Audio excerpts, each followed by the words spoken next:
کی توفیق نصیب فرمائے اور ہمیشہ حق کا ساتھ دینے کی توفیق نصیب فرمائے۔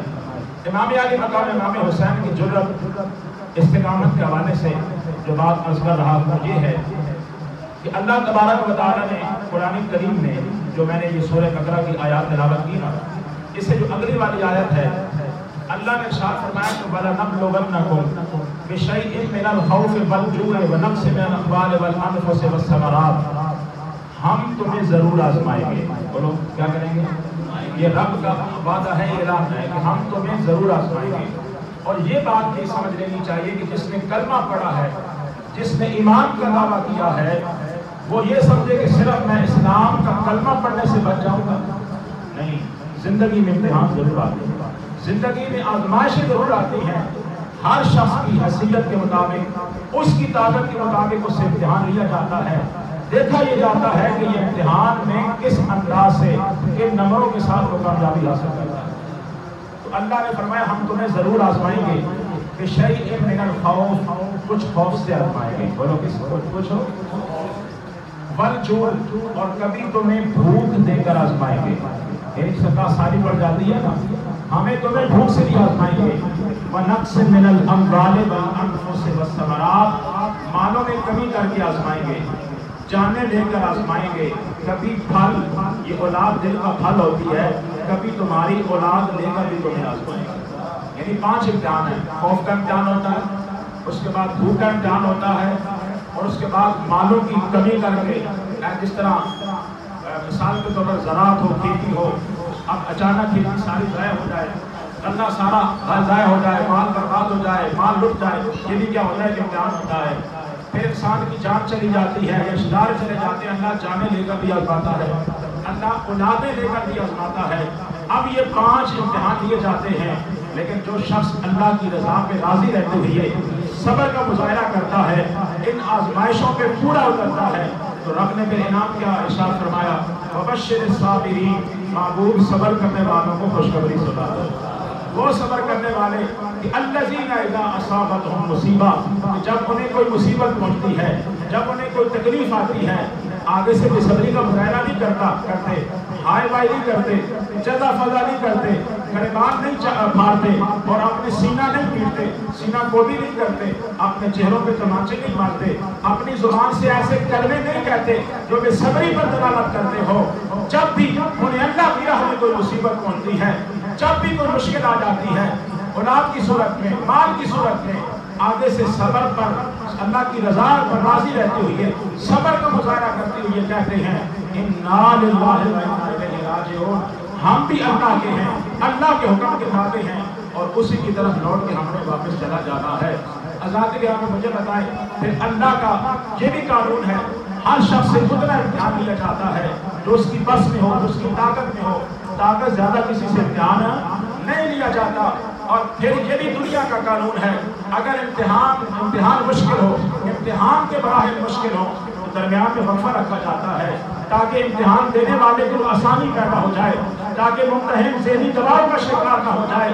ابراہیم علیہ السلام سے اللہ نے امتحان لیا، جان کا بھی امتحان لیا، اولاد کا بھی امتحان لیا، وطن چھوڑنے کا بھی امتحان لیا، لیکن سارے امتحانوں میں وقفہ موجود تھا، سارے امتحان اکٹھے نہیں تھے، لیکن قربان جاؤں ابراہیم کے قابل فخر پوتے امام علی مقام امام حسین پر جب امام علی مقام امام حسین کی باری آتی ہے تو اللہ ایک امتحان نہیں لیتا، 2 نہیں لیتا، 5 امتحان لیتا ہے، وقفہ بھی درمیان میں کوئی نہیں ہے، اللہ میدان کربلا میں سارے اکٹھے امتحان لے لیتا ہے۔ تاجدار ختم نبوت زندہ باد، تاجدار ختم نبوت زندہ باد، حق کی ٹھنڈک دل کا چین، واہ حسین، واہ حق کی حسین، ٹھنڈک دل کا چین، واہ حسین، حق کی ٹھنڈک دل کا چین، واہ حسین، تاجدار ختم نبوت زندہ باد۔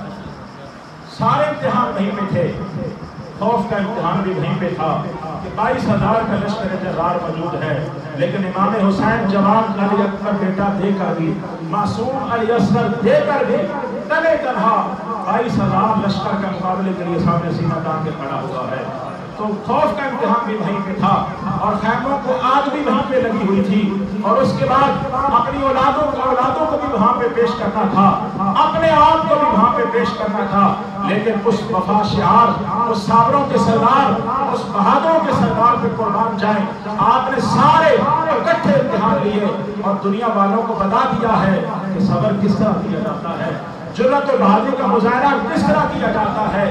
اور اللہ نے ایک ہی وقت میں سارے امتحان کیوں لیے؟ میں پہلے قانون عرض کر چکا ہوں، امتحان اتنا لیا جاتا ہے جو انسان کے بس میں ہوتا ہے، جتنا انسان امتحان دے سکتا ہے۔ میرا رب جانتا تھا کہ میرے نبی نے میری حکم کے مطابق جو اپنے نواسی کی تربیت کی ہوئی ہے، اس تربیت کا اثر ایسا ہے امام علی مقام امام حسین پر، اگر سارے اکٹھے امتحان میدان کربلا میں لے لیے جائیں گے تو حسین قدم ڈگمگائیں گے نہیں، بلکہ حسین اعلیٰ نوروں کے ساتھ، نرالی شان کے ساتھ کامیابی کا سہرا اپنے سر سجا لے گا۔ کربلا کا شاہ حسین، کربلا کا شاہ حسین، کربلا کا شاہ حسین، کربلا کا شاہ حسین، تختی ٹھنڈک دل کا چین، کربلا کا شاہ حسین۔ حضرات گرامی مجھے بتائیں، جتنی مصیبتیں مشکلات امام علی مقام پر آئیں، کیا کسی بھی آ سکتے ہیں؟ بولے نہ یار، لیکن کوئی بندہ ثابت کر سکتا ہے کہ امام علی مقام امام حسین کا کوئی ایک انداز ایسا ہو، کوئی ایک کلمہ مجھ سے ایسا ادا کیا ہو جس سے بے صبری کا پتہ چلتا ہے؟ نہیں، امام علی مقام امام حسین نے صبر کر کے صبر کی بھی حد کر دی ہے۔ اور پھر امام علی مقام امام حسین اتنی جانے دینے کے باوجود پیچھے نہیں ہٹے، آخری وقت بھی یہی مطالبہ تھا، حسین اب بھی وقت ہے بیعت کر لو۔ فرمایا اگر الیسر دے سکتا ہوں تو اپنے آپ کو بھی دے سکتا ہوں، علی اکبر دے سکتا ہوں تو اپنے آپ کو بھی دے سکتا ہوں، لیکن یزیدیوں کان کھول کے سن لو، کبھی تم جیسے شخص کو تمہیں بیعت نہیں کر سکتا، کبھی تمہارے نظام کا حصہ نہیں بن سکتا۔ امام علی مقام امام حسین کٹ گئے، سب کچھ قربان کر دیا، لیکن ہمیشہ کے لیے حق کا عالم آپ کو قربان کر گئے ہیں۔ تو اللہ تعالیٰ ہمیں بھی اس دین کو سمجھنے کی توفیق عطا فرمائے۔ ارے یہ باتیں کرنے بھی بڑی آسان ہے، سوچو تھوڑا سا دل کی گہرائیوں پہ جا کے سوچو نا، تھوڑی قربانی تو نہیں ہے، کتنی بڑی قربانی ہے، کتنی بڑی قربانی ہے۔